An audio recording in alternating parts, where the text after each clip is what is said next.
Hello, everyone. Welcome to the monthly Move Smartly Roundtable. We are back for September with John Pasalis in Toronto. Hi, John. Hello. John's head of Philosophy Realty and housing analyst. He's a broker as well there. And Steve Saretsky out in Vancouver. Steve is with Open Realty, a broker and analyst out there. Always good to be back. It's been a while. Yes. This is John and I were talking about it, but I feel like this is kind of like a pivotal time for Canadian housing. And entering into the fall market, I think, you're gonna get your usual uptick in inventory, and I think we're gonna find out if the demand is there to meet it. Yeah, I agree. So before we let go of the summer vibes, I have to ask, teacher style, what did you guys do on your summer vacations? I went to Portugal for 2.5 weeks. I took the last couple of weeks of August off. You did something else while you were there. Sunbathing. Housing related. Yeah, I was working. I was working on my thesis, which I've been procrastinating and shipped while I was there. So I was writing most of the time, but it was a nice change of environment for sure. John's too shy to mention that he's a doctoral candidate at University of Toronto Rotman and University of Reading in the UK in housing economics.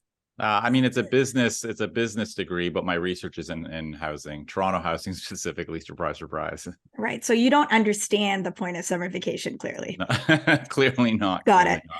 But you were in Portugal, so it was There beautiful. And Steve, I think you just came back from vacay?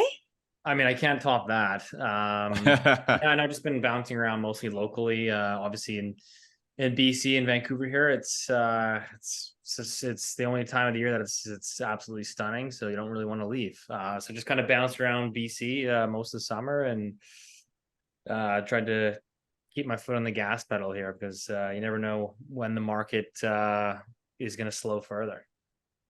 So you also don't quite gas pedal. That's not summer. But I agree with you totally, Steve. Toronto is so beautiful in the summer. So I've been doing a lot around here and really appreciating, the city for all of the housing woes that we continually discuss. It's still such a beautiful country with such beautiful people and places. So at least that did allow us to think about that. Yeah. All right. Now we're going to go to the dark side. No, just joking. First, let's start on what is happening in your local markets in Toronto and Vancouver. I'm curious to know what you're seeing now and what you think the fall market's going to look like. Who'd like to start? John, take it away. John. So the market in Toronto, we've kind of touched on this the past maybe 2-3 episodes, has been slowing in the GTA. Sales are cooling down.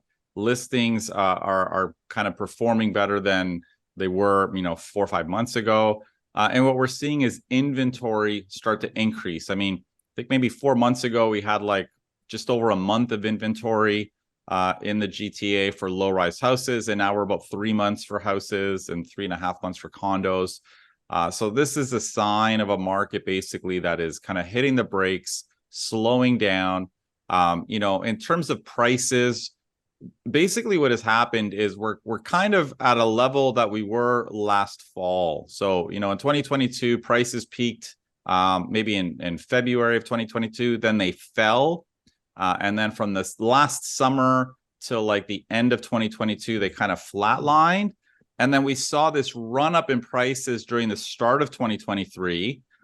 Which we've talked about on our show as buyers rush back in. But since then, average prices have declined. And definitely when we're looking at comparables, prices have softened a bit. So the gains that we made kind of in the first half of this year, we lost some of that. So we're kind of back to last year's level. And I think as Steve mentioned, as we move into the fall market, I agree with Steve. Like this is going to be kind of one of the more important falls. Fall is usually not a kind of critical period. It's, sales pick up. It's kind of the two peak seasons are sort of spring and fall. But this year, more than any season in the past, is going to be quite critical because we're seeing the stress in the economy and the housing market that higher rates are having. And as Steve said, we're probably going to continue to see more listings as we move in. We were talking before we jumped on the show that, we're getting, and I'm seeing more calls from, kind of distressed households, not the kind who are going to foreclose tomorrow, but ones who, have a lot of properties, a lot of debt, maybe took on a little bit more than they should have, and are just trying to unload stuff, to get rid of debt, to get rid of payments, and they still have equity in their property. So they're not kind of underwater and distressed in that sense, but they want to unload. So, and I think as we move into the rest of the fall market, we're going to start to see more of that. Now, the question, of course, is going to be, is that going to be so much inventory that it kind of overwhelms demand, which leads inventory to increase and prices to dip a little bit? Or are inventory levels and demand going to kind of be in line and in check? And obviously we don't know that. It's still kind of early, but I think that's, one of the reasons why the fall market's going to be pretty important. And to that, John, can I just throw up a chart here that we've seen from our friend of show, Ben Rabidou, a great follow on Twitter. This is from his Edge Analytics report, and he's showing some interesting figures for Toronto. So just showing that Toronto is seeing a significant and counter-seasonal increase in inventory right now, heavily skewed to 416 condos and 905 single family. So that translates to downtown condos in Toronto and suburban single family homes. Now he's showing a change in active listings here in Toronto, May to August, not seasonally adjusted. And you can see the last spike, it's about 30% of right now. And the last spike we saw was back in 2020. So can you talk through what Ben is showing us here?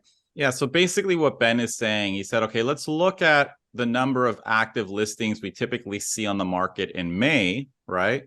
And compare that to August in each year, right? And what he's basically saying is that every year, basically back to 2007, the number of active listings on the market actually declines as we go from May to August. So there are fewer homes and condos on the market for sale, except for two periods. The first one was in 2020, and that was because of COVID.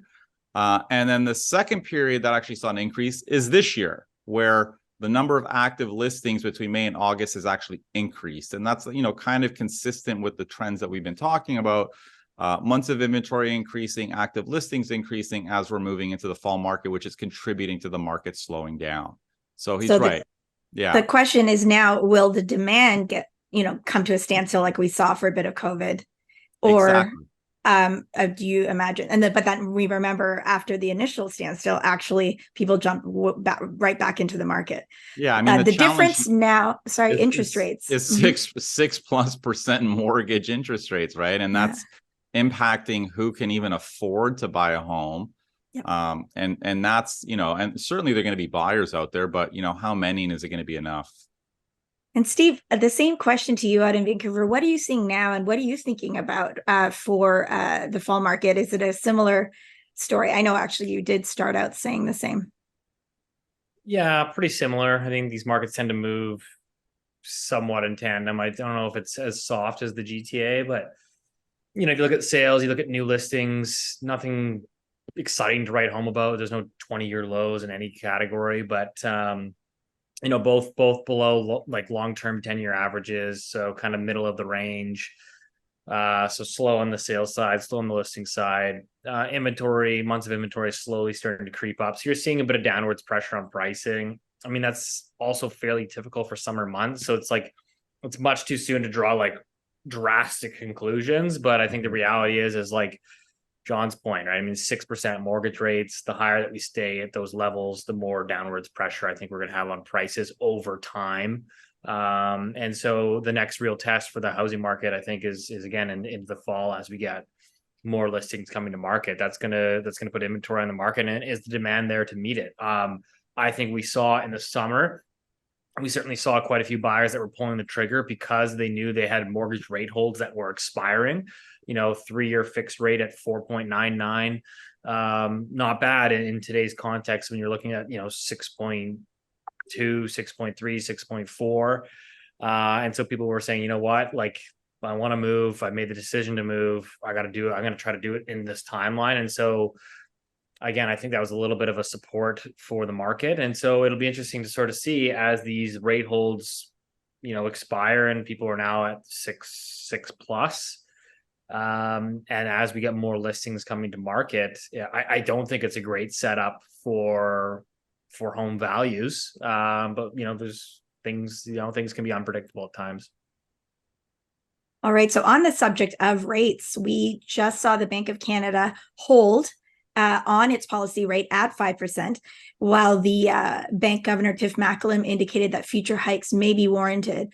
Also of note, when Macklem was speaking at the Calgary Chamber of Commerce right after the bank announcement, he spoke about mortgage interest costs now being the largest contributor to the CPI inflation, consumer price inflation index, saying the single price increase that is having the biggest impact on CPI inflation is mortgage interest costs, which have gone up as we've increased interest rates. They're about 30% higher than they were a year ago. When you exclude mortgage interest costs, CPI inflation is close to 2.5%, which has led some to argue that inflation is effectively back at target. It's true that if we hadn't raised interest rates, mortgage costs might be lower today, but inflation throughout the economy would be a much bigger problem for everyone. I mean, I think if they hadn't raised rates, mortgage costs would be lower today. But I'm wondering what you think of the bank's latest move and Macklem's comments there, Steve. Yeah, I mean, I think, maybe personal vendetta, but I think that, I think they missed inflation on the upside, and I think they're going to miss on the downside. I just think it takes time. John and I were talking, before we recorded that, we're starting to see more and more stress. Again, think about people. We give this simple example, prior to the show, right? Which was, we're starting to see people, I think, John, conversations I've sort of had with people or in the background, and it's more been like, oh yeah, rates are up, but they'll probably go back down relatively soon. My mortgage isn't up for renewal another 12, 18 months. So I got time, I'm cash flow negative $500 a month, but I'll figure it out. And I think now we're kind of reaching the point where people are going, okay, maybe we're going to be stuck with, significantly higher for longer. And I need to start figuring out what to do. And so I think we're starting to see even people that maybe prudently bought a home 5 years ago, 2018 at 3% mortgage rate, you're now renewing at 6.2. If you take an example and say I borrowed $750,000 and you're renewing today at 6.2, you're going to see a monthly payment increase of $1,200 a month. So that's a lot for an average family of $1,200 after tax disposable income. Now, again, if you can requalify and push the amortization to 30 years to ease some of that pain, you get the monthly increase down to $900 a month. But I feel like there's nowhere to turn. I mean, $750K for Vancouver and Toronto I would say is a pretty modest mortgage. And so there's a lot of people out there with, $1 million mortgages and their incomes might be up a little bit, but so is their cost of living. So I think that, long story short, is I think Tiff Macklem, the Bank of Canada, I think are going to overdo it. So we'll see. I think your skepticism is warranted. But we've had interest rate corner episodes, watch the old ones. But so interesting, John. I don't know if it's obviously the messaging from the bank has maybe injected a little bit of realism for those that are thinking, oh, this will go down. The messaging was, it was quite sharp around, we're watching this, rates might go up. Now, again, is that just messaging? But also structurally, if you're up for mortgage renewal, you're just up for renewal. There's also where you think the market's going, but then you're hitting this hard reality of having to go and now contend with these new rates. So are you thinking that a lot more household owners will have to confront that reality in the fall? Yeah, no, 100%. Yeah. And some have been experiencing it. I mean, if you have a variable rate mortgage with Scotia, and I think National's the same, where the payments actually increase as the prime rate went up. I mean, you've been feeling this increase, right? And I think a lot of people have been just hoping things are going to get better. And you're right, we're kind of at the point now where, everyone's kind of realizing that, these rates are unbelievably high and probably going to stick around for a while, and just deciding what to do. And, as Steve mentioned, I mean, $1,200 a month increase on a household that's got a $750,000 mortgage, is a lot each month, and especially For some households that were already kind of maxed out and barely getting by, you know what I mean, to add on another $1,200 a month mortgage payment or additional mortgage payment is going to impact them. So, we're going to definitely start to see more people, even existing owners who might even just decide to sell because they cannot carry the weight of the debt, right? And downsize. I mean, I've been starting to hear anecdotal stories, none of our clients, but like friends of people who just actually considering downsizing their home to get debt off, and people who have like $1.9 million homes going to like a $1.3 or $1.4 million home. Again, I think, and I think we might start to see more of that as we move to, the fall and the beginning of next year. But here's a question around that. Sorry, Steve, go ahead. Well, I was going to say, I don't think it's a surprise that people took on more than they could chew during the depths of the pandemic when there was a housing frenzy and mortgage rates at 1.5%. Yeah. And a certain governor that said they would stay there forever. Yeah, and your nemesis. Rates from 1.5 to almost 6.5. I don't think we have to like overcomplicate it. I just think that there's a lot of people caught offside because the move of interest rates and mortgage rates has been actually a record tightening, pace of movement, right? So and I think the notion that like, oh well, we're just getting back to more historical norms is kind of a stupid comment, because the reality is you have to adjust for the levels of debt and the levels of house prices, right? So effectively you've got a tripling of mortgage rates, more or less. Yeah. And so I think that's what matters, because you can talk about what the long-term historical rate is, but if you're not factoring in incomes and house prices, it's kind of irrelevant. So I'm wondering a couple of things. So the groups that are most likely, if there is going to be this surge in listings, we're going to see households that came into the market, I guess, over the last few years and then experienced that interest rate, that sharp increase. And then those of them, that cohort that didn't see their interest rates kind of rise, but are now seeing the sticker shock of renewal. And I'm wondering what you guys are hearing about those who own more than one property. Is there, because I'm just thinking of Ben's chart showing the downtown condo listings and whether that's part of that story, where it just makes carrying these condos, even with high rents, the interest rate increases have been higher. So, are you seeing any of that kind of shift? Yeah, I mean, I'm seeing that. I actually just looking at this data now, I might write about it in a report where we can actually track kind of or estimate who's selling condos. I mean, if you look at every condo that has sold and you kind of look back in time and say, well, was the last listing for this place a rental or a sale? You can kind of figure out if it was rented by an investor or, potentially owner occupied, right?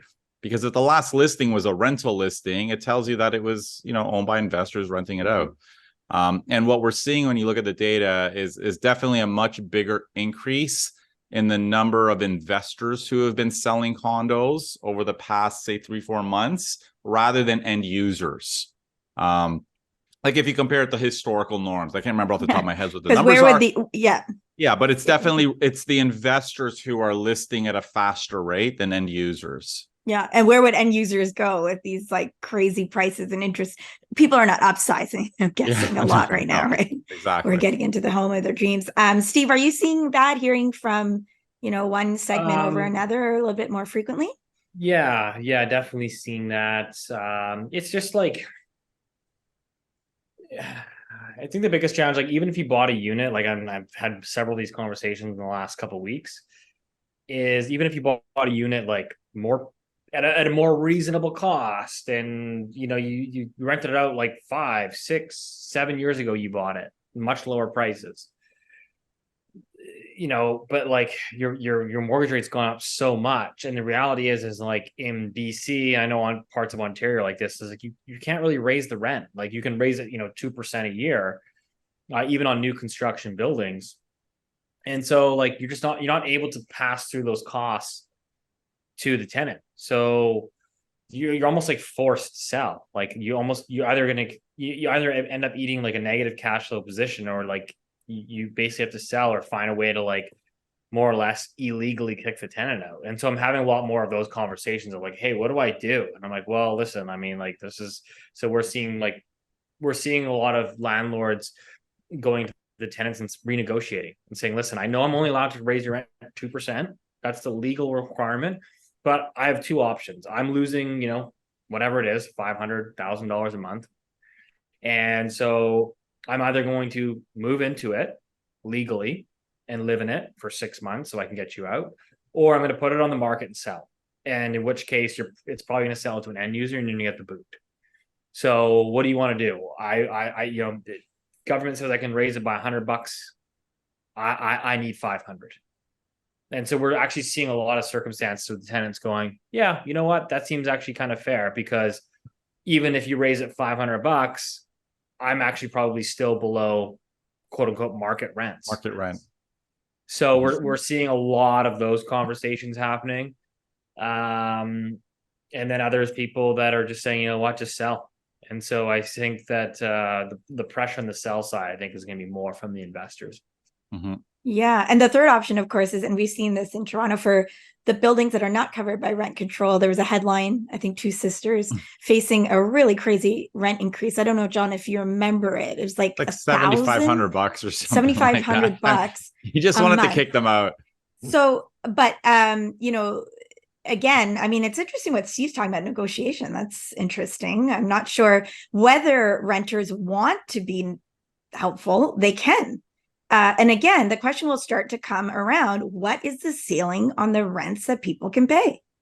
Right? And I think you look at this dynamic that's playing out, which is like, you're seeing all these like landlords that are now like trapped. And like, I think some of them, like I said, I know there's like landlords have a bad reputation, but like, I think there's genuinely good landlords. Like I know, because I've had these conversations with like, I haven't raised my rent in like 4 years because the tenant's been so good, never have any issues. I didn't raise my rent for 4 years. Now my mortgage is up for renewal and I've got this massive payment increase, but the government's saying I can't raise my rent. I think it's pretty insane. And so they've actually basically the government has actually created like forced sellers. I look at it and say, well, man, like who wants to be a landlord in that environment? Like, and so that's why I think you're seeing the investor side on the demand side for purchasing is really weak right now. But also number two is, like people who buys pre-sale condos. Well, it's typically investors that plan to rent them out. And so, well, are they going to drive pre-sale purchases moving forward?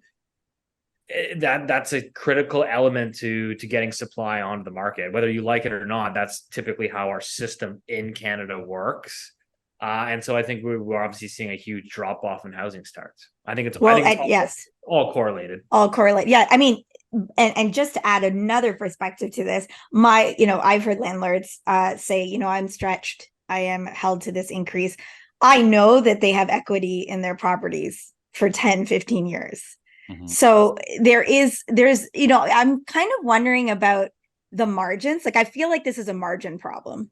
How many are actually in a position where their investment's not making as much as it used to?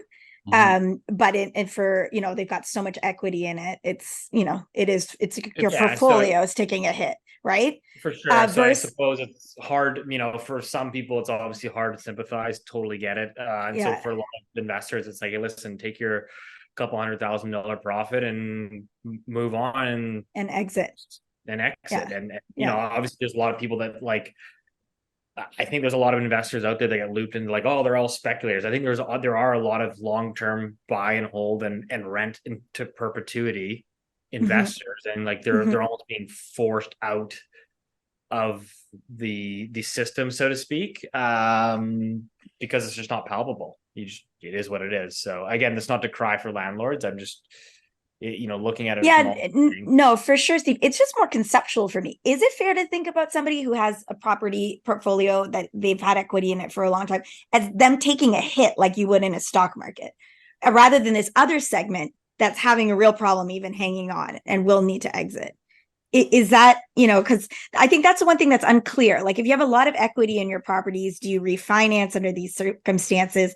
How do those investors stay in the game, right? Like, because we know not everyone bought in the last few years, right? In but Toronto?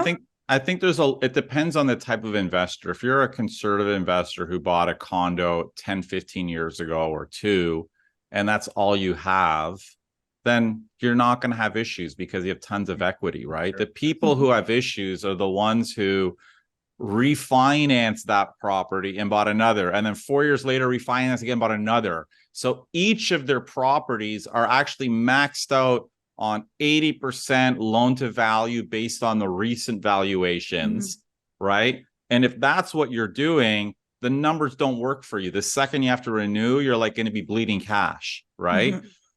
So it depends on the investor. And there are some who are conservative who have not loaded up on 10 condos, right? But the ones who kept refinancing, maxing out on debt, I mean, they're definitely the ones who are going to be feeling the mortgage payment hit, because you cannot pay 6% on a mortgage with only 20% down when your cap rate's 3%, like you're bleeding cash. Like, and to be fair, all end users, investors, everybody, they are just human beings acting in the market. I don't think we're all imbued with magical, demonic, or angelic qualities. The truth is, people have been faced with really rapidly changing circumstances, and so a lot of those calculations are now being challenged. So, and as Steve's saying, on that note, we're probably going to see the supply issue get even worse because the starts are down in the new build sector. So let me turn now a little bit to whether anyone is going to do anything about anything. So let's talk about the Liberal cabinet retreat. The federal government went on retreat earlier this summer, and it looks like the Liberal government came out with very little in terms of concrete announcements out of that retreat, and particularly on housing, really felt like a missed opportunity. Similarly, federal housing minister Sean Fraser has been less visible in the news lately, though we did see him suggest a few weeks earlier that Canada might want to think about capping international student visas. Lo and behold, there is something the federal government could have done. But interestingly enough, Quebec very quickly, and the Ontario Association of University and Colleges came back with strongly worded statements that they would not accept this kind of restriction or interference in the education sector. So who knows what will happen to that. So what do you make of the Liberals on housing? And it seems like, to me, just an opportunity completely lost. John? Well, yeah, I mean, what can one say about the Liberals on housing? I mean, they obviously have not performed well, but I do think, the one of the big stories, you're right, that has come out is the impact international students are having.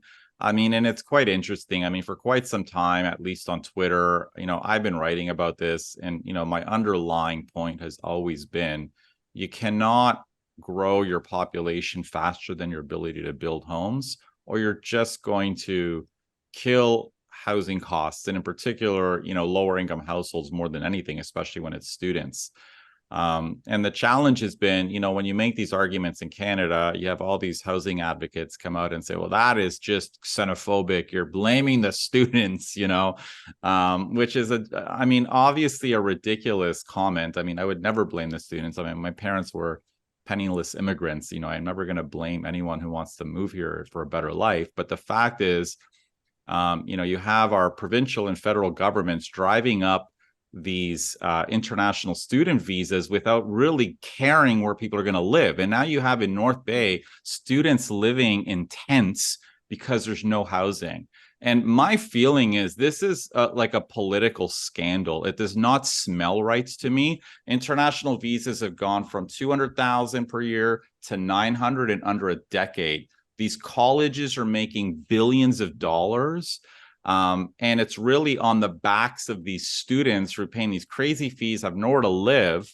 And it just doesn't seem right to me. And something just doesn't, like, it's like the province and the federal government's more concerned about the profits that these colleges are making.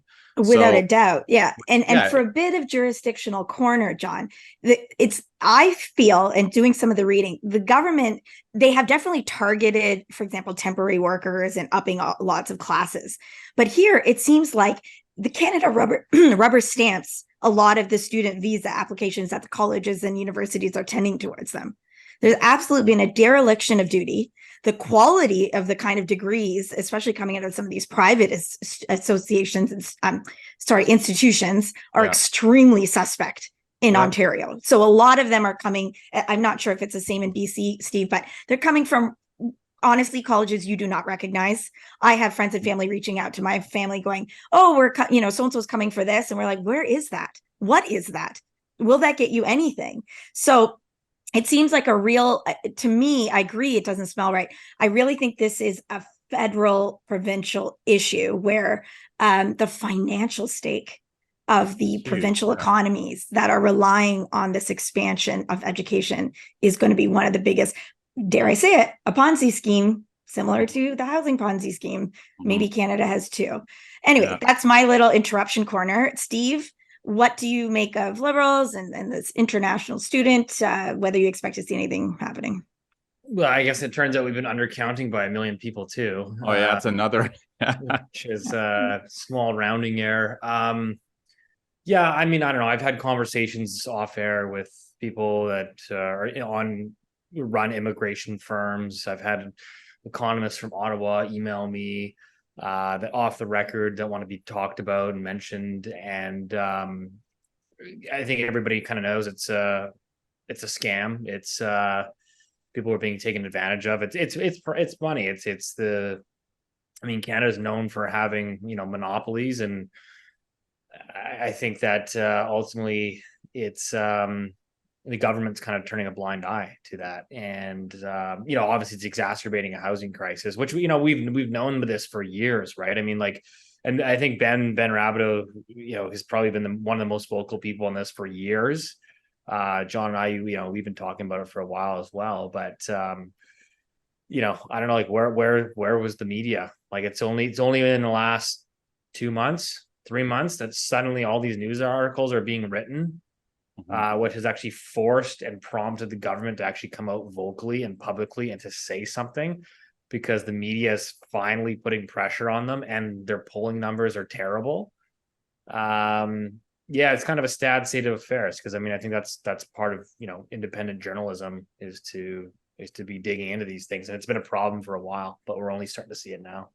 Oh yeah, I saw one stat, we'll get back to this in another episode, that Indian international students have funded the expansion of the provision of university and college spots in Ontario, outstripping contributions by the provincial government.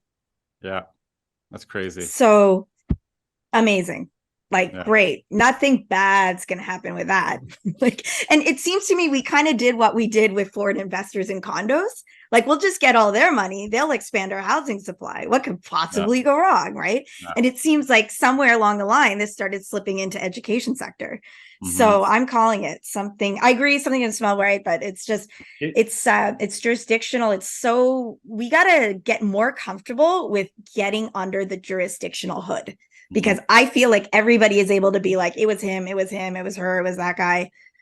It's a nonsense. It doesn't help that a lot of politicians end up sitting on the boards or becoming chancellors of these universities and colleges too. Yeah, look at who the owners are in all of these colleges, what the relationships are with the provincial and federal governments. And listen, education is largely provincial, but the feds could have sort of put a limit on it if they saw it getting out of control. But the provinces are the ones that kind of drive the student visas. No, the feds are loving it. They're just rubber stamping it all and seeing the contribution to GDP.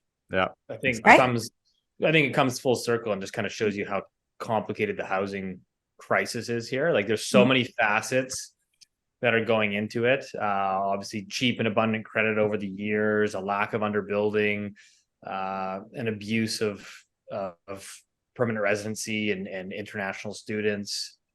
Foreign money laundering over the years. It just, the list goes on and on. And it's just this isn't a problem that's getting resolved in 12 months.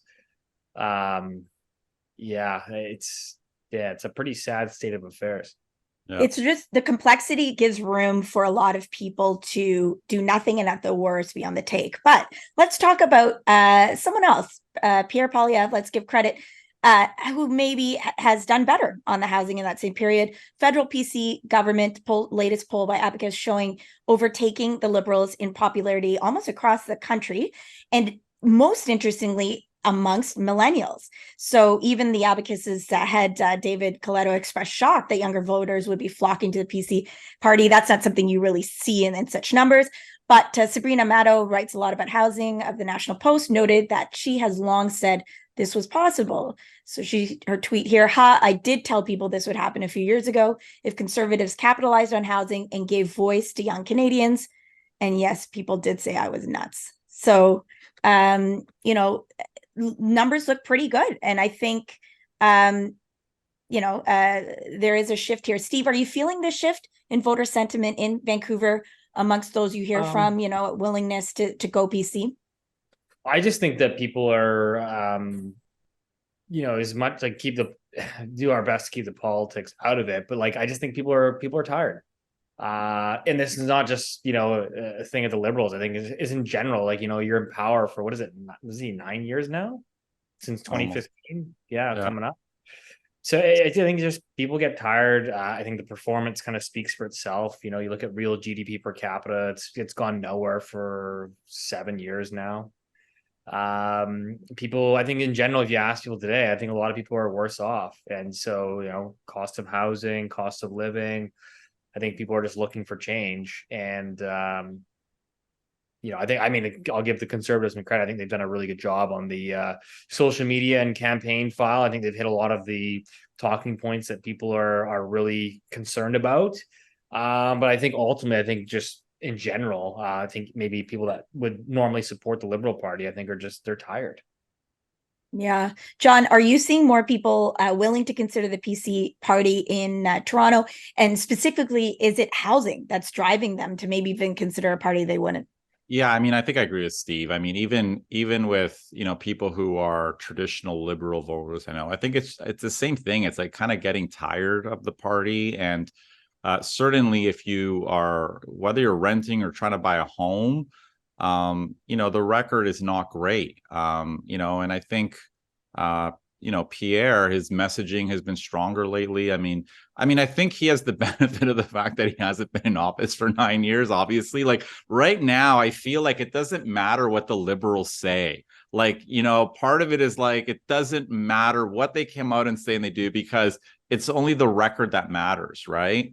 And yeah, that's obviously the challenge of being an incumbent. But the fact is, rents and house prices have exploded since 2015. So yeah, I think it's going to be interesting to see this shift, and I'm starting to see it too. People are just tired. It's not that they would love to vote for the Conservatives, just like they're just kind of tired of the Liberals, is kind of what I'm starting to see too. I don't think I've ever seen a time where housing is one of the issues that has maybe driven people to put aside other considerations, social and other considerations they might have when it comes to policy decisions.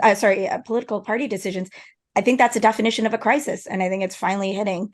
And on that note, the federal NDP party seems to have been poked out of its slumber. Probably, seeing the Liberals' sliding numbers, their weird partnership with the federal government, probably not looking as exciting. And their leader, Jagmeet Singh, has suggested a number of policy proposals. I have a tweet here from our past guest, Dr. Mike Moffat. Delighted to see the NDP strongly advocating for two of our recommendations from the National Housing Accord, and that's things like taking GST off affordable rental construction and creating an acquisition fund like they have in BC for nonprofit and co-ops to purchase apartment buildings. Now, I'm just wondering, John, is this just too little too late for the NDP? I feel like Jagmeet's been asleep for I don't know how many years. Like genuinely, like if you look at his comms, housing is such a huge issue. And he's largely said nothing for years until like literally the past month or so. He's kind of, like you said, woken up from his sleep and started talking about it. But I think no matter what he says, I think he's in a tough spot because of his partnership with the Liberals. You know what I mean? At the end of the day, this is kind of his government. He's partnered with them. They would not be in power without the NDP support. And I think like if you're an outside observer, it's hard to take that seriously because he's criticizing a government that he's actually backing. You know what I mean? So, and I think that's partly why the Conservatives probably gotten more of the millennial vote than the NDPs. I mean, even though the NDPs has nothing, but I think part of it is the fact that that this is kind of part of the NDP's government right now.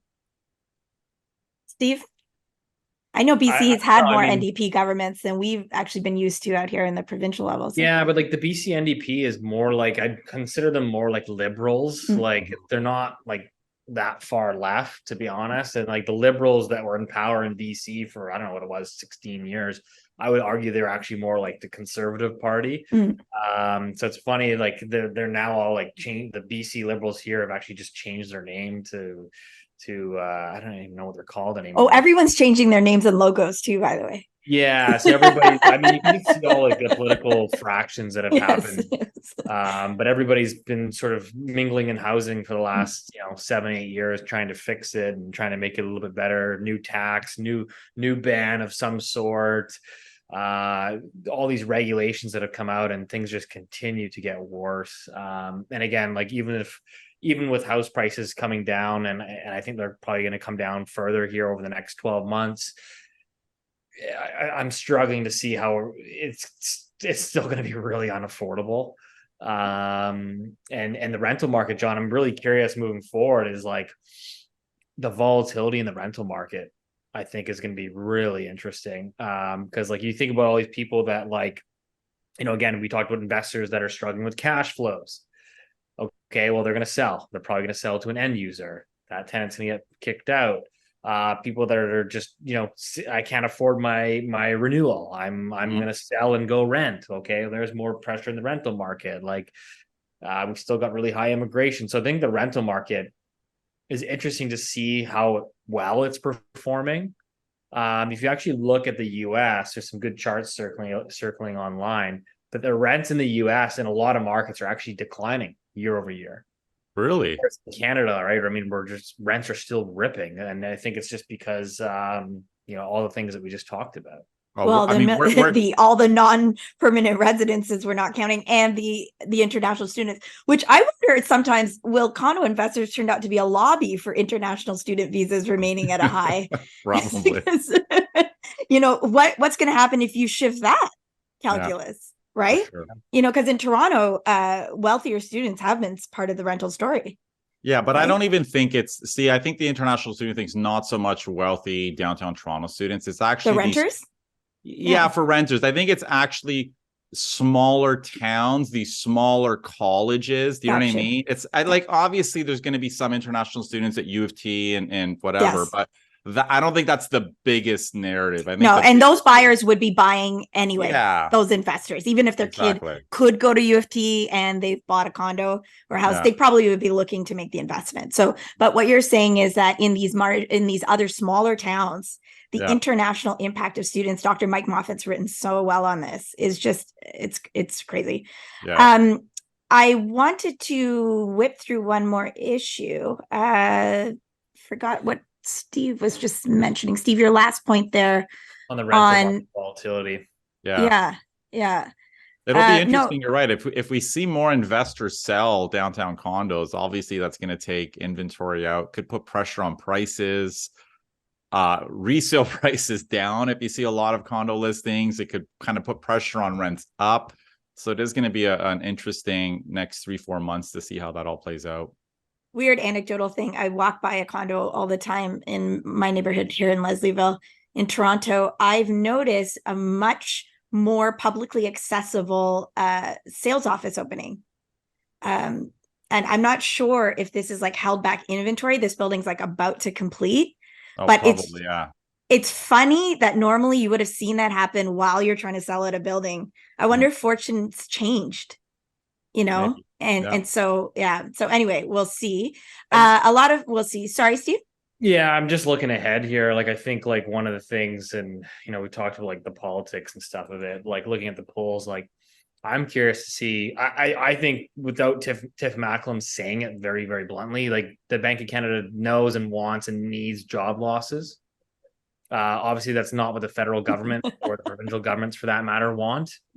But curious, what's the voter sentiment, or what's public sentiment when we are officially in a recession and there are real job losses happening? Because I think we're not there yet. I think we're going there, with an overnight rate at 5% and mortgage rates at 6.2, 6.3.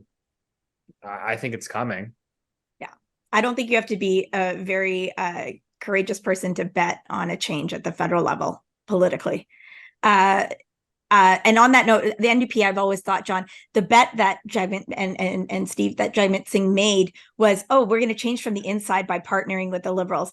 The millennials were up for them. If anyone's taken the millennials from someone, Pierre Pollievre has stolen them from Jagmeet Singh. The NDP are a social party. They could have come out with, let's tax third homes, like if you own more than 2 homes, anything that, but the problem is they seem to be in this world where they keep catering to baby boomers, and what a missed opportunity for them, I think. Yeah. Sure. Anyway, I think we've been chatting a lot. Steve, I have 2 quick hits, and they're both from Ontario and Toronto, and we're not being centric. It's just a lot happened here. We have a massive scandal in Ontario, with the Greenbelt housing, which has actually resulted in the resignation of a housing minister here, Steve Clark. So, the quick notes on this: the Greenbelt is a protected area in the Greater Toronto Area. It's been protected for well over a decade, and building is restricted there. Recently, certain parcels of land were opened up, and the process, so that the developers that own those lands would be able to go ahead and develop them without any Greenbelt restrictions. Greenbelt restrictions, obviously, as the name implies, they're to protect wetlands and all kinds of other ecosystems, so you can't build whatever you want on it. Now, a proposal came from the Doug Ford provincial Ontario government. Well, there was no proposal. I guess a secret proposal or a bat signal was sent out that maybe some parcels would be taken out of the Greenbelt. Now, you can imagine the value of that.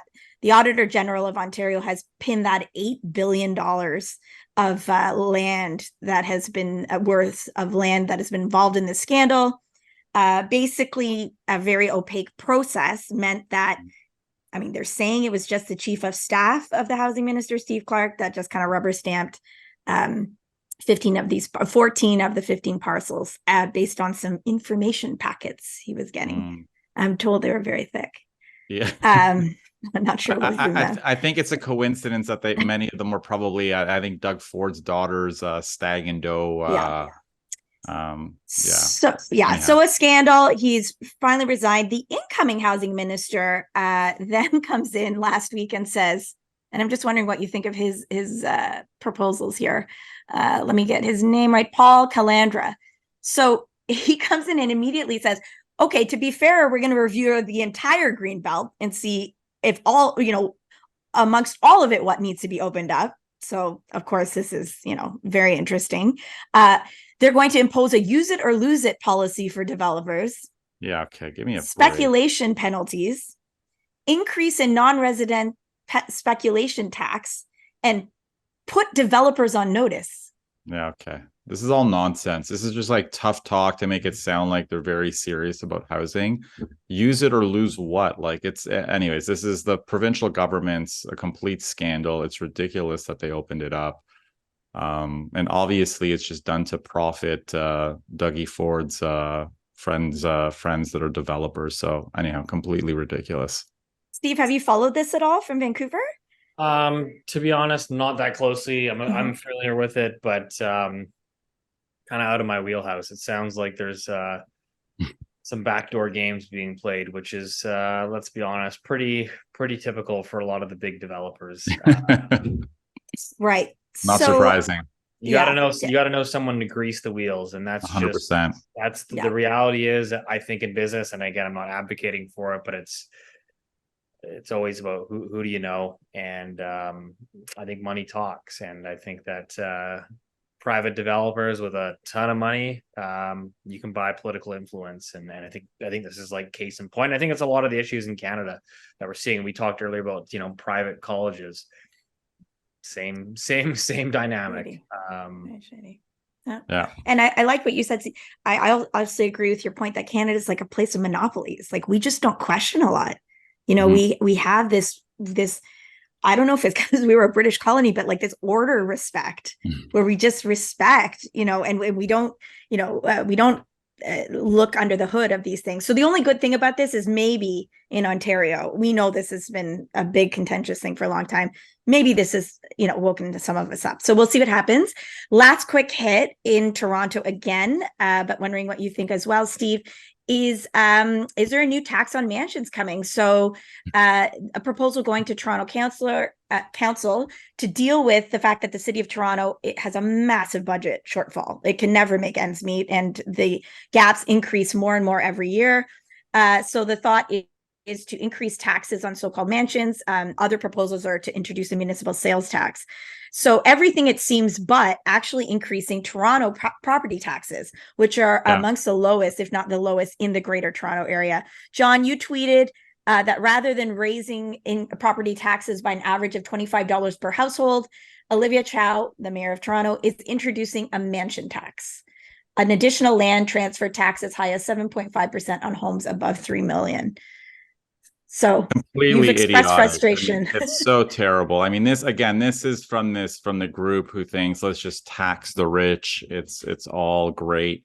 Without realizing that this distorts housing markets, it makes it harder for someone, in a 1.5 or $1.8 million home to upsize, because there's now way more fees associated and taxes associated with it. Which is going to constrain the supply of more affordable housing. And what's terrible about it is like they're only going to make, say, 25 million, which is obviously a lot of money, but there's like a million houses, say in Toronto. You increase everyone's property tax by $25 is way better than distorting the housing market by taxing, mansions. And $3 million home is not a mansion in Toronto right now. When the average price of a detached home is not that far from that. Again, Steve, sorry, we've been so Toronto centric. In Vancouver, are there any taxation issues that are similar that you think of, or what do you think in general of this idea of kind of making homeowners be the take the brunt for bigger issues? Probably not at the city of Vancouver level. We did have a provincial government, again, the NDP government, which I'd argue is a little bit more of a liberal government, even though they're wearing the orange shirt. They did bring in like a luxury, they called it a school tax, but it really was a luxury tax. So they increased the property transfer tax on homes above 3 million. And then there was another increase. It basically scaled up, and so if you bought a home above 5 million, the tax was even greater. So they did that. And they called it a school tax. This is fascinating. They call it like an increase, but then now, so they do have it also. They do have a school tax where, it's 0.025% increase. So it actually would be something similar. So that was an increased transfer tax. They also brought in what they call a school tax. It's like a property tax, right? Essentially, for homes that were above $3 million. Interesting. Which is funny. I don't know, like, it's really sad to say this, but like, if you own a $3 million house in Vancouver, like on the west side, it's not a very nice house. Like, I would argue a lot of people that have $3 million houses bought them for $500,000 20 years ago. So they're rich on paper, but they're not actually, like, I would say a lot of people aren't actually wealthy individuals. That is really important observation. Asset rich, income poor. So a lot of that, but I don't know. I think that's kind of where the politics are going, right? It's just wealth disparity. Governments are trying to point fingers. What kind of world are we living in where a $3 million house is on the wrong side of town? It's sad state of affairs. Welcome to Canada. That's the west side of Vancouver, which is kind of like the creme of the creme. It's the best real estate, I think, in Vancouver. But like $3 million is not buying you a nice house. A lot of them do tend to be occupied by 65-year-old, 70-year-old boomers that bought in 38 years ago, and are now in retirement. And so deferring their property taxes, I should say. Say it again, Steve. They're deferring their property taxes. Yes. Are they? You've actually hit on the problem in Toronto. Why no one wants to touch the property taxes, because it's a lot of the same stuff here, right? Like you have a house that's worth a lot, that's you've been in for a long time. So your annual, so you're if you're a senior in BC, you can defer your property taxes on an annual basis. And they charge you a 1% interest rate.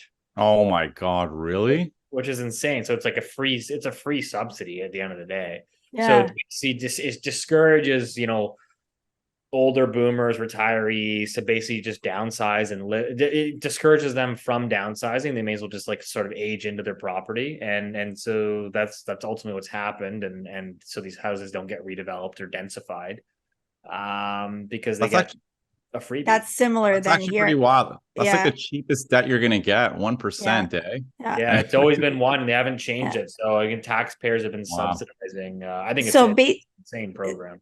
It's the closest to not raising property tax play, which the politicians are so afraid of in Toronto, because you do have a lot of pockets with like really wealthy, like on paper, like you said, anywhere in Little Italy, the Annex, all these places, but there are a lot of them owned by people who scrimped and saved and got into those homes, right? And years later, they don't want to touch the property tax. So anyway, that is fascinating. Steve, I was going to give you the last word because we were so Toronto and Ontario centric, but you kind of blew our minds already. I was going to say, Ron Butler summed it up. Ron Butler summed it up once, and he said, people say they don't like talking about housing, and he doesn't like talking about politics. And but he said the reality is housing is predominantly politics. So much of what we're in today is political decisions that we've made over the last 20 to 30 years. Whether that was under the old conservative government of, zero down 40-year amortizations to, the new government that we have today and the Liberals and the provincial governments, it's all one and the same. So unfortunately, housing is political, and sometimes you have to go there. Yeah. We're going to keep going there. Boom. Nice. Nothing else to say. We'll see you guys next month. I thank you guys all for listening. Please keep your questions coming. You can reach John on, is it Twitter or X? It's Twitter. It's Twitter. Do you tweet or do you X now? No one calls it X except Elon. You can X John at John Pasalis on Twitter /X, at Steve Saretsky. I'm at Move Smartly as editor of Move Smartly. I thank everyone, and welcome back. School is in session, so we'll see you next month.